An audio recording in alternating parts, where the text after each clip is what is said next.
오늘 주신 말씀을 통해서 악인의 형통함을 부러워하지 말라 하는 말씀을 가지고 함께 말씀을 나누고 싶습니다. 말씀을 위해서 마스크를 잠깐 벗겠습니다.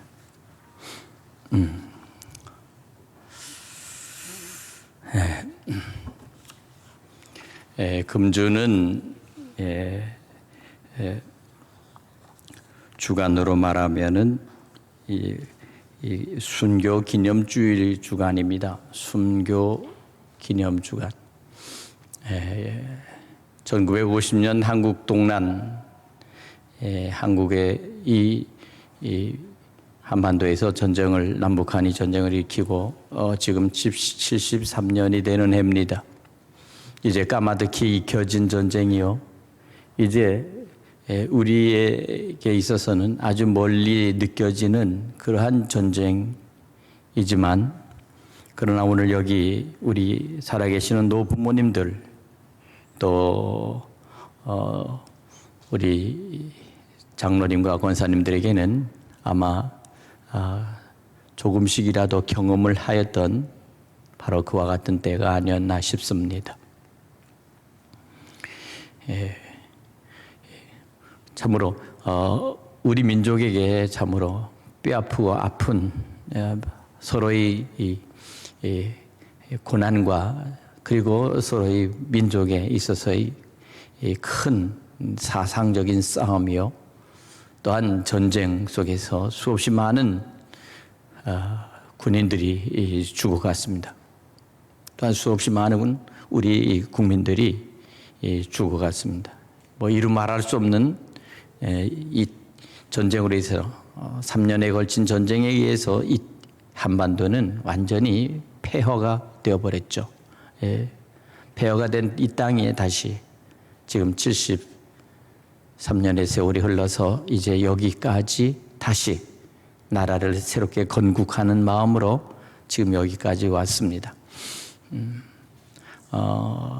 지난 주간에 분당에 있는 모 교회가 미국 워싱턴에 있는 전쟁 기념하는 그 기념관과 함께 전몰자 그 묘지에다가 그 한국 전쟁 참전 기념비를 세운다고 그렇게 하는 것을 보았습니다.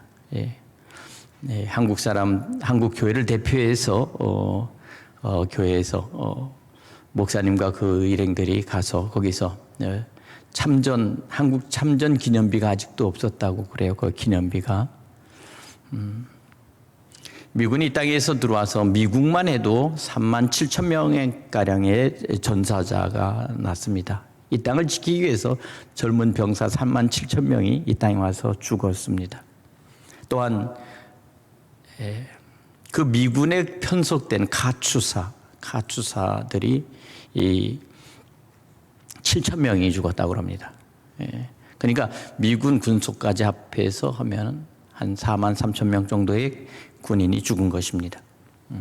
물론 우리나라 대한민국의 국군도 한 70만 명이 전사자를 냈습니다.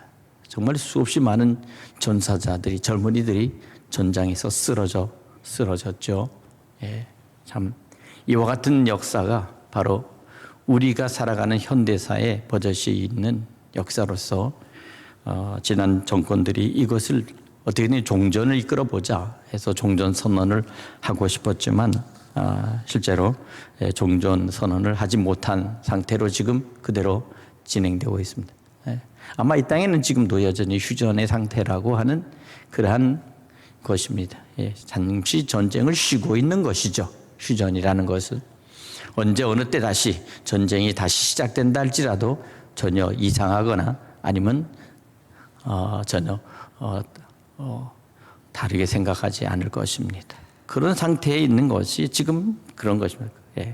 나쁘게 말하면 급한 불은 껐고 이제 불은 껐지만 불이 다시 붙을지 안 붙을지는 알 수 없습니다. 그러나 문제는 어느 때라도 모든 여건과 전쟁의 모든 것들이 갖춰지면 또다시 일어날 수 있는 그러한 개연성과 여지가 있다는 사실만은 분명한 것입니다. 이것이 바로 오늘 우리의 현실이지만 한 가지 지금 작년 이상의 세대로서의 친히 전쟁을 겪으신 분들도 있지만 그러나 아직 지금의 10대, 20대, 30대, 40대 이 사람들은 사실은 전쟁과는 전혀 상관없이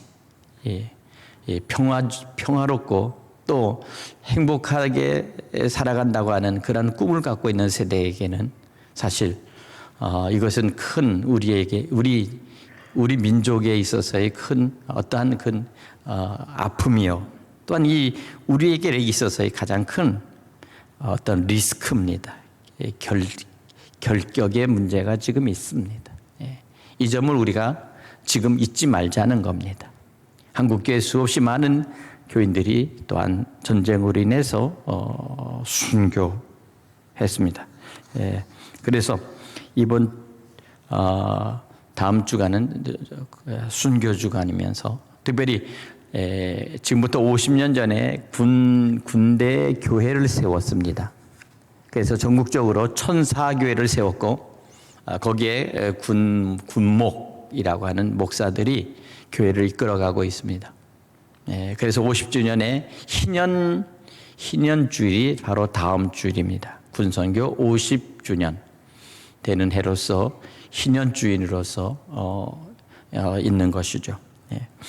기념하기 위해서 이제 서울 명성교회에서 전국 군선교회 협의회 임원들과 그리고 성도들이 함께 모여서 기념 예배를 드리게 되어서 저 역시 거기에 우리 군선교 협의회 임원들과 참여하게 되겠습니다. 충남 군선교 협의회는 충청남도에 있는 해안선과 각 부대를 담당하고 있는 그러한 선교회로서 지금 활동하고 있는데 한 가지 중요한 것은 젊은이들에게 20대 이 군대에 있는 젊은이들과 군인으로서 지금 복무하는 모든 군인들 그리고 군인 가족들에게 어떻게 복음을 전하는가, 어떻게 하면 저들에게 신앙생활을 온전히 할 수 있고 정말 한국교회에서 이 차세대 모판 같은 이 군인들을 어떻게 복음화시켜서 이 나라의 다음 세대의 이전 교회 차세대의 사람으로서 지도자를 만들어가는가, 이것이 바로 군선교의 목표입니다. 바로 그것이 한국 현재 군 60만 이 군인들 속에 군인 교회가 존재하는 목적이요 또한 저들이 앞으로 미래에 한국교회를 이끌어갈 좋은 지도자로 세우는 일에 힘쓰는 것이 바로 군선교의 역할이라고 저는 생각이 듭니다. 이와 같은 상태 속에서 지금 우리는 지금 이번 주간을 맞이하고 있습니다. 아무쪼록 우리가 주님 안에서 군인교회와 함께 또한 우리의 선교적인 해외 선교 지역까지도 우리가 그 개척의 넓이를 넓혀서 우리가 하나님의 교회를 세워나가는 그 일에 또 하나님께서 주신 교회와 함께 우리 주님의 복음의 제자들을 세워나가는 그 일에 우리가 함께 같이 힘써야 될 줄로 믿습니다. 하나님은 어느 시대나 그 시대에 맞는 지도자를 뽑으십니다. 사람들이 지도자를 정하는 지금 민주주의 시대에 우리에게 있어서 그러한 정치 제도가 있습니다만은 그러나 세상에는 우리 같은 자유민주주의 속에서 사람들을 뽑는 그러한 것 외에도 여러 가지 체제의 사회가 있습니다. 왕정국가의 체제에서 왕이 임명하는 체제도 있고요. 또한 모슬림에 있어서 종교 지도자가 국가의 지도자로서 역할하는 그러한 것도 지금 많이 있습니다. 또한 사회주의 공산주의 체제에 있어서의 그러한 국가들도 있고요. 여러 가지 형태의 혼재해 있는 상태에서 지도자들이 지금 있습니다. 그런 것이 세상입니다. 그런 한 가지 문제는 뭐냐?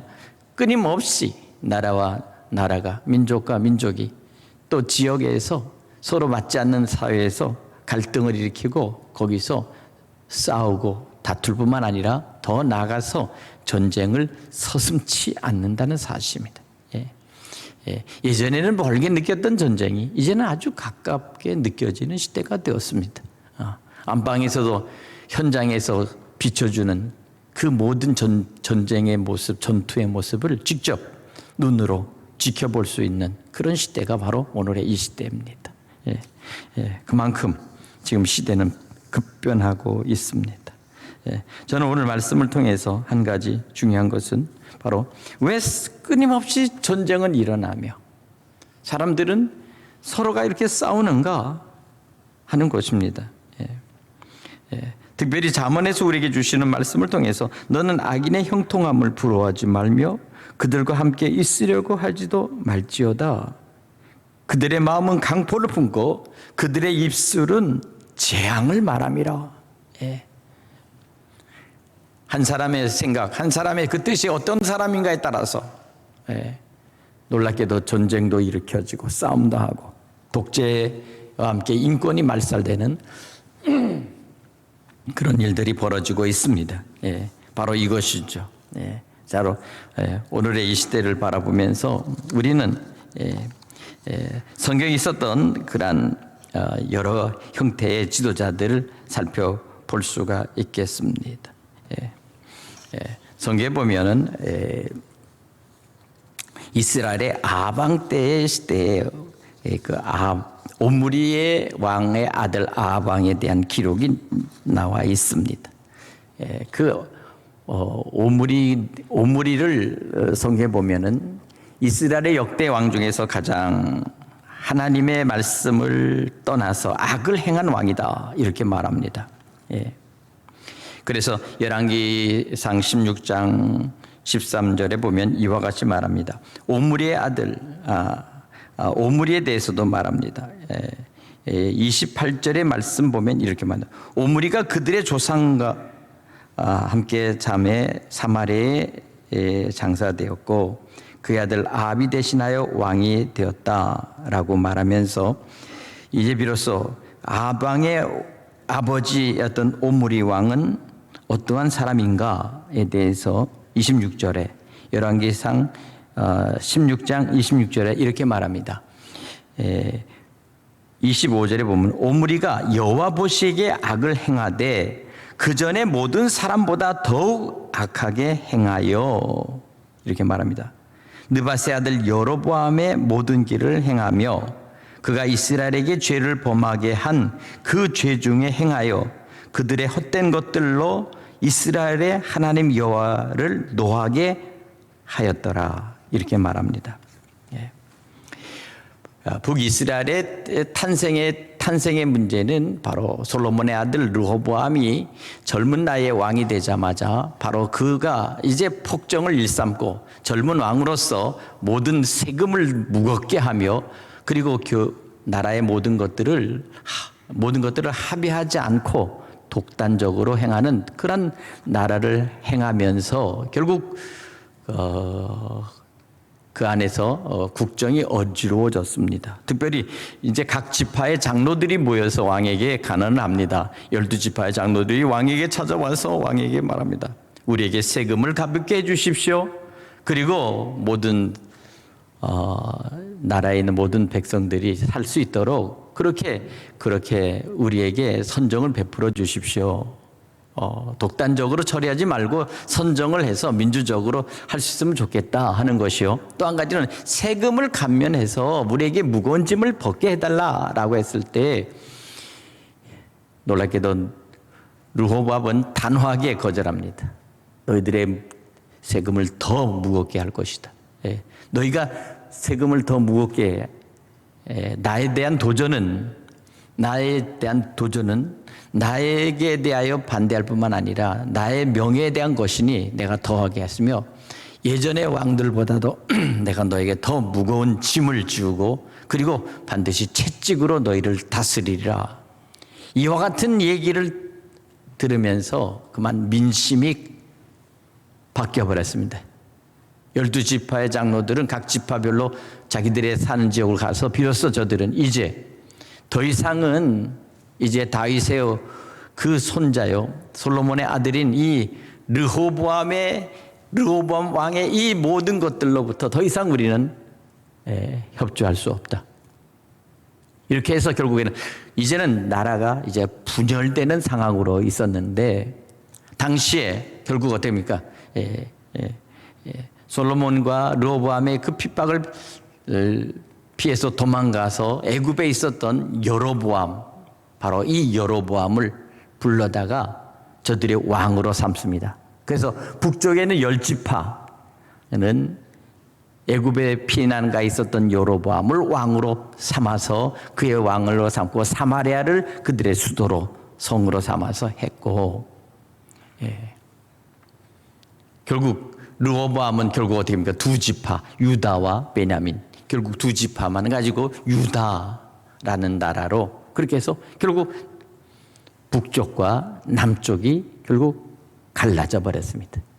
두 개의 나라로 갈라진 것이죠. 북쪽에는 여로보암 왕과 남쪽에는 르호보암 왕이 결국 갈라져서 10지파와 두 지파로 결국 이렇게 분단돼 버린 것입니다. 마치 우리 지금 현재 같이 북이스라엘과 남유다라고 하는 것으로 분단됐는데, 문제는 북이스라엘이라고 하는 이 여로보암이 애굽에서 그가 올 때 애굽에서 그가 섬겼던 그 신, 다시 말하면 황금으로 만든 그 송아지를 만들었던 애굽에 있는 그 황소, 소를 믿는 그 신을 가지고 이것이 우리를 다스리는 여호와라 하면서 이 상을, 이 우상들을 가져다가 세워서 사람들에게 거기에 절하고 그리고 그렇게 그것을 하나님처럼 섬기게 했다는 것입니다. 그래서 오늘 여기 열왕기 16장 26절에도 느밧의 아들 여로보암의 모든 길로 행하며라고 말하는데 바로 그 말입니다. 그가 이스라엘에게 죄를 범하게 한 그 죄 중에 행하여 그들의 헛된 것들로 이스라엘 하나님을 노하게 하였더라. 여로보암의 죄는 바로 그것입니다. 헛된 것, 잘못된 우상 이런 것들을 끌어다가 이것을 하나님으로 섬기고 그리고 그렇게 해서 거기에 예배하고 남쪽의 예루살렘으로 가지 못하도록 그가 차단하고 그와 같은 상태에서 했습니다. 이것입니다. 바로 그런데 그런 전철을 바로 오므리가 그것을 갖다가 그대로 전철을 그대로 밟더라는 것입니다. 그러니까 전임의 왕들에 있어서 잘못된 것들을 고치지 않고 계속해서 그들의 잘못을 그대로 행함으로 말미암아 결국에는 하나님을 노하게 하셨다는 사실입니다. 특별히 오므리의 아들이었던 아비 왕이 됐을 때 놀랍게도 여기 열왕기상 16장 30절에 보면 이렇게 말합니다. 오므리의 아들 아합이 그의 이전의 모든 사람보다 여호와 보시기에 악을 더욱 행하여 이렇게 말합니다.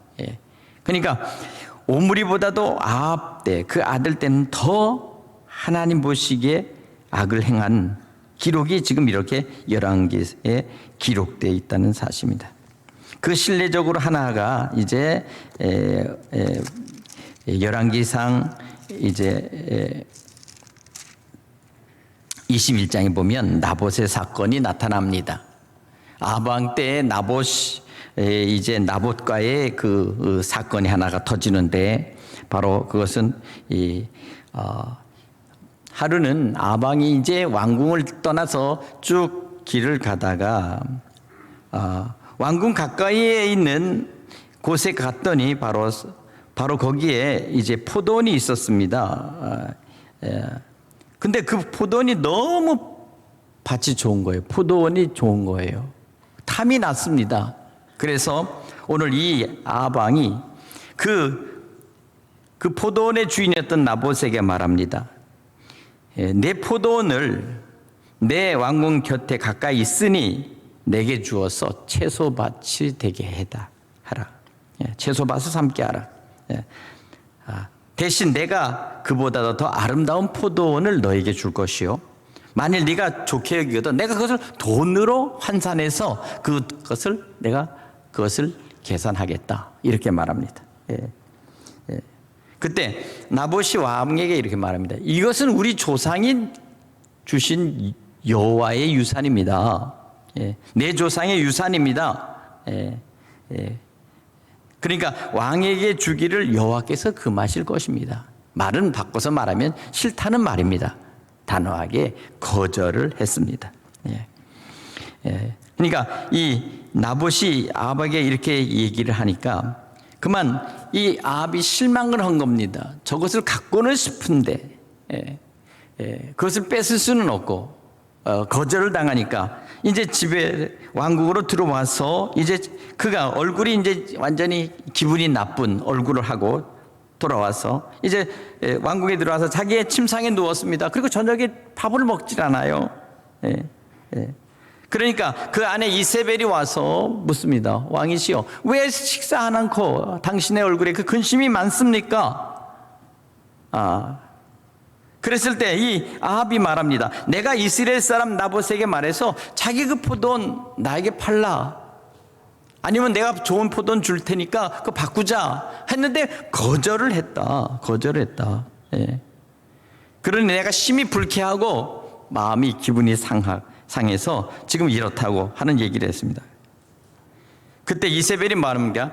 왕이여, 지금 이스라엘 나라를 누가 다스리는 겁니까? 이 나라의 왕이 누굽니까? 바로 당신이 이 나라의 왕이 하지 않습니까? 자, 이제 그냥 식사하세요. 일어나서 식사하십시오. 그 이스라엘 사람 나봇 그 땅을 내가 왕께 드리리다. 이렇게 이세벨이 얘기를 합니다. 그 아내가 이렇게 얘기합니다. 그러니까 즐겁게 식사하라는 겁니다. 예.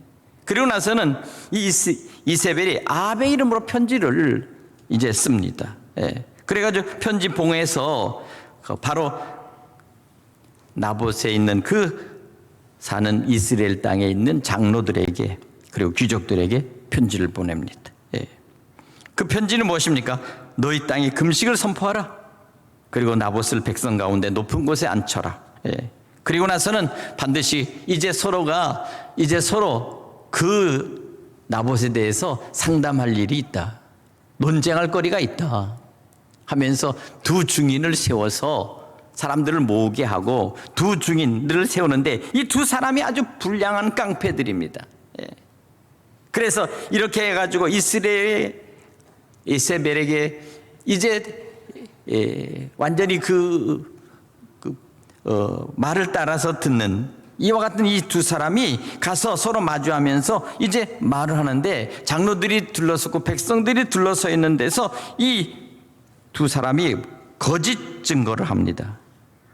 그 증거를 하는 것은 뭐냐면 바로 나봇이 하나님을 저주하고 왕을 저주하였다. 바로 그것에 대해서 우리 두 사람이 들은 증인이다. 이렇게 얘기를 하면서 그러면서 나봇에 대해서 이것을 해명하라고 합니다. 그러니 나봇이 나는 그런 적이 없습니다 라고 해도 한 사람이 아닌 두 사람의 증인이 들었다는 이 사실을 들어서 그래서 결국 어떻게 합니까? 이 모든 사람들에게 그것을 가지고 선동을 하니까 거기 있는 장로들과 함께 그 백성들이 돌을 들어서 그 자리에서 나봇을 쳐 죽여버렸습니다. 돌로 쳐 죽였습니다. 이런 사건입니다.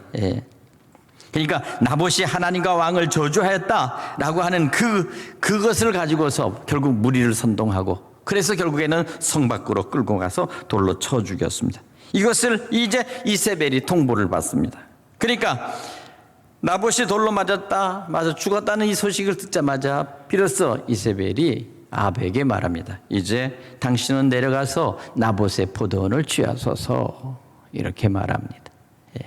나쁜 말로 말하면은 거짓 증인을 세워서 결국은 뭡니까? 왕을 저주하고 하나님을 모독하는 이와 같은 것을 행한 사람이 이 나봇을 공개적으로 처형하고 나서 그 밭을 강탈해 버린 것입니다. 그것에 대해서 누가 그것을 주도했습니까? 놀랍게도 이세벨이 했습니다. 자, 이와 같은 사실이 결국 이루어지는 것이죠. 그때 하나님께서 엘리야를 통해서 바로 그와 같은 사실을 이제 말씀하게 합니다.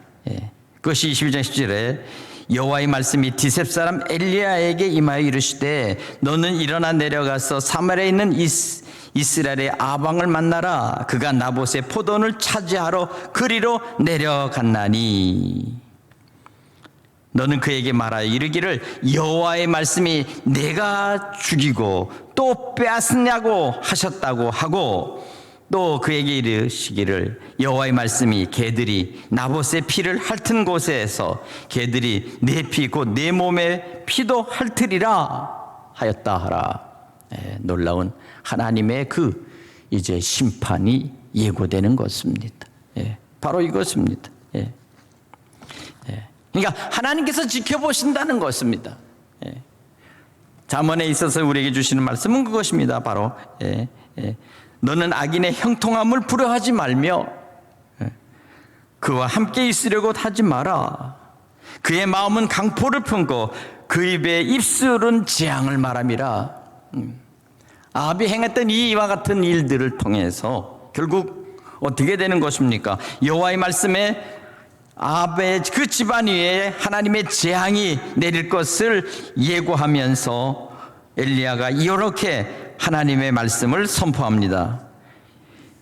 21장 21절에 여호와의 말씀이 내가 재앙을 내게 내려 너를 쓸어버리되 내게 속한 남자는 이스라엘의 가운데 매인자나 노인자가 다 멸할 것이요 내 집이 느바세 아들 여로보암의 집처럼 되게 하고 아이야의 아들 바사의 집처럼 되게 하리니 이는 내가 나를 노하게 하고 이스라엘이 범죄하게 한 까닭이라 이렇게 말합니다. 특별히 오늘 여기 보니까 이와 같은 것을 주도적으로 했던 이세벨에게 대해서 하나님께서 이제 심판하시는데 여호와의 말씀하여 이르시되 개들이 이스라엘 성읍 곁에서 이세벨을 먹을지라. 결국 마지막에 어땠습니까? 그 땅을 차지하고 그 포도원을 구경하러 왔던 그 이세벨이 그것을 지날 때 포도원 밭을 지날 때 그 성문 위에서 맷돌로 쳐서 그래서 결국 이세벨 아합의 아내요 이세벨 여왕으로 군림했던 이 여자가 그만 돌로 맞아 죽어버렸습니다. 그리고 그 개들이 그 살을 뜯어먹었다. 하나님의 말씀이 이루어지는 것이죠. 자, 우리는 성경이 우리에게 주시는 여러 가지의 내용들이 바로 있습니다. 악을 행하고 악을 도모하는 자들의 그 결과가 어떠한지를 우리는 잘 알 수 있죠. 특별히 권력을 잡은 자, 세상의 권세를 가진 자, 그리고 돈을 가지고서 포각을 행하는 자들에게 대해서 성경이 우리에게 말씀하고 경고하는 내용들이 있습니다. 바로 그것은 무엇입니까? 바로 악행을 그치라는 것입니다. 악행을 그치라. 오늘 이 시대를 바라보면서 우리는 여러 가지로 우리는 생각을 많이 하게 됩니다. 하나님께서 우리에게 주신 참된 믿음을 가지고 우리가 이 세상을 살아갈 때 우리는 어떻게 하면 하나님의 뜻을 받들어서 살아갈 수 있을까요? 선하고 온유한 자들이, 정직하고 그리고 성실한 자들이 오히려 가난하게 된다면 그것처럼 불행한 일이 없죠. 세상에 악을 행할 뿐만 아니라 권력을 탐하고 그리고 모든 것을 수단과 방법을 가지고 권력 속에서 부정부패 축제를 하는 이러한 사람들이 만일 승한다면 오늘 많은 사람들이 세상 속에서 그것을 바라볼 때 아마 분노할 것입니다. 성경은 그것에 대해서 우리에게 말씀하고 있는 겁니다. 그렇기 때문에 악을 행하는 자들에게 대해서 어떻게 하나님께서 심판하시는가 하는 것입니다. 그러나 한 가지 중요한 것은 이것입니다. 많은 사람들이 그 마음에 죄를 짓는 것에 대해서 두려워하지 않는다는 사실이요. 또한 그것에 대해서 돌이키지 않는다는 사실입니다. 그렇기 때문에 하나님께서는 끊임없이 그것에 대해서 돌이키도록 하나님께서는 말씀하고 있습니다. 잠언 23장 17절에도 이렇게 말합니다. 네 마음으로 죄인의 형통을 부러워하지 말고 항상 여호와를 경외하라. 그렇게 하면 정령이 내 장래가 있겠고 내 소망이 끊어지지 아니하리라. 이렇게 말씀하고 있습니다. 특별히 세상 속에서 나타나는 많은 그러한 여러 가지의 것들 속에서 사람들이 굉장히 고민하고 또 사람들이 그와 같은 일들 속에서 일어나는 것들을 보면서 어떻게 할 줄 모르고 사람들이 지금 방법 안에서 고통하고 있다는 것입니다. 또 그와 같은 일들을 지켜본다는 것입니다. 그래서 잠언 23장 29절에도 보면 이렇게 말합니다. 재앙이 네게 있느뇨, 근심이 네게 있느뇨, 분쟁이 네게 있느뇨, 원망이 네게 있느뇨, 까닭 없는 상처가 네게 있느뇨, 붉은 눈이 네게 있느뇨. 이렇게 말합니다. 그러니까 사람들의 마음속에 온갖 것들이 다 들어있고 그들의 도모하고 앞으로 생각하는 모든 것들 속에서 결국 인간의 욕심 속에서 하려고 하는 그러한 것들이 너무 있다는 것입니다. 특별히 이와 같은 생각을 하면서 사람들이 그러한 일을 도모하는 가운데 한 가지의 방법, 한 가지 어떤 것으로 그것을 추구하는데 거기에 언제나 따르는 것이 있는데 바로 그것이 뭐냐? 그것이 바로 술이라는 거예요. 술. 30절에 술에 잠긴 자에게 있고 혼합한 술을 구하러 다니는 자가 자에게 있느니라 이렇게 말합니다. 오늘 우리는 이 말씀을 가만히 보면서 오늘 이 시대가 정말 어떻게 하면 이 시대 속에서 우리는 하나님의 말씀대로 살아갈 수가 있을까요? 오늘 여기 24장에 보면은 우리에게 주신 말씀을 통해서 정말 영적인 싸움을 싸워야 되겠는데 오늘 여기 5절과 6절에도 지혜 있는 자는 강하고 지식 있는 자는 힘을 더하나니 너는 전략으로 싸우라 승리는 지략이 많음에 있느니라. 그러니까 악인들과의 싸움에서 승리하기 위해서는 먼저 전략이 뭐냐, 그리고 내가 갖고 있는 지략이 뭐냐.